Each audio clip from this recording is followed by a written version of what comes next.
सलामकुम जी, मेरा नाम मियाँ खां है। मैं मुहताज बंदा, मैं तो टुरा नहीं जाता, मैं कमज़ोर बहुत हाँ।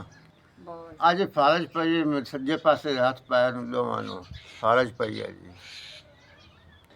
अज मैं फालज का मरीज है, मैं तो टुरा नहीं जाता, सोटी तो थोड़ा बहुत मैं टुरना। मेरे कोई गुंजाइश ना दा इलाज करा लवां, कोई गुंजाइश नहीं। बेटा जो मेरा है एक बारह बच्चा, कोई कारोबार करता, कोई आदमी मर्जी का मालक, मैंने कोई नहीं संभालता। मैं चंगा भला आज मेहनत मजदूरी करता तो ठीक है, हम बाह का मेहनत मजदूरी तो नहीं होती भाई। भाई तो टुरा नहीं जाता हूँ, काम में तो होंगे ही नहीं। फालज का मैं मरीज हाँ। रोटी तो मैं बड़ा मुहताज है, रोटी तो मैं कमा नहीं सकना, बहुत भुखियाई है। किहड़े पासों मैं जा, मजदूरी है कोई होवे तो मोड़ी है। डॉक्टर का इलाज करा से ठीक हो से, नहीं तो कोई गुंजाइश नहीं है। और कमज़ोर बंदा हाँ, मेरे को गुंजाइश ही नहीं है जी। एक दो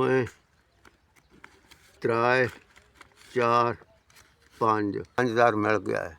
बड़ी मेहरबानी, ज़्यादा थोड़ा ज़्यादा देवे।